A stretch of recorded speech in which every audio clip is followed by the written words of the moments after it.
Hi, welcome my YouTube channel. Okay, hari ni kita belajar naik van Rapid KL guys. Okay, ni kita biasalah naik yang public punya kan. So, kena pergi ke checkpoint dia lah. Okay, ni kita pergi UiTM. Pergi ambil student UiTM course. Okay, kita dah sampai. Kita nak try LRT Shah Alam yang baru. Benda tu Glamary ke? Glamary LRT.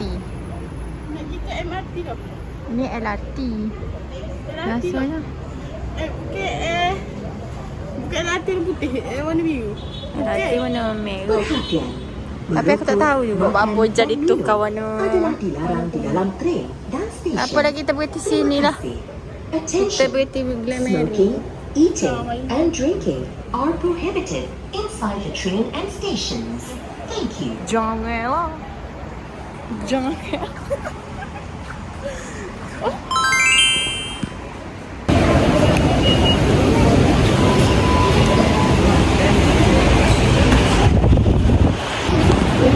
Kita akan pergi ke Glamary platform 1.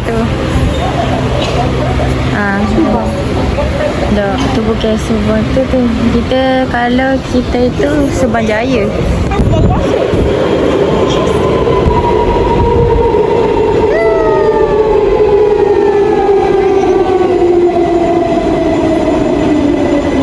Sampai tak boleh duduk guys, kita orang kena berdiri sebab terlalu ramai yang nak cuba LRT Shah Alam yang baru ni.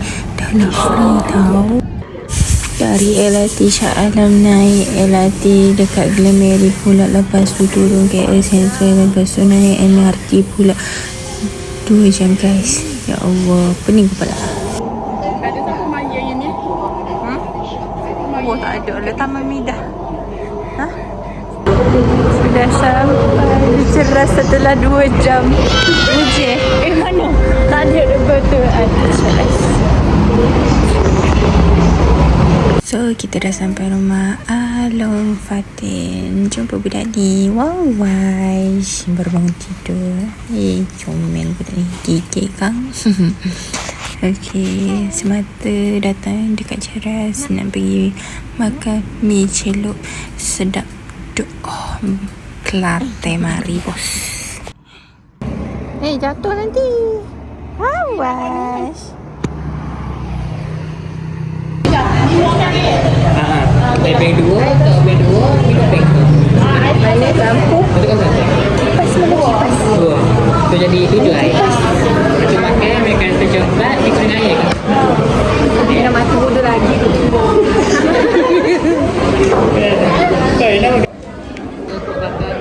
Ni hot lidah tu, lidah goreng.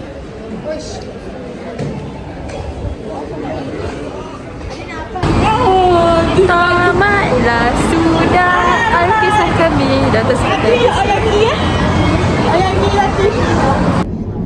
Kita dah nak balik. So settle makan mi celok.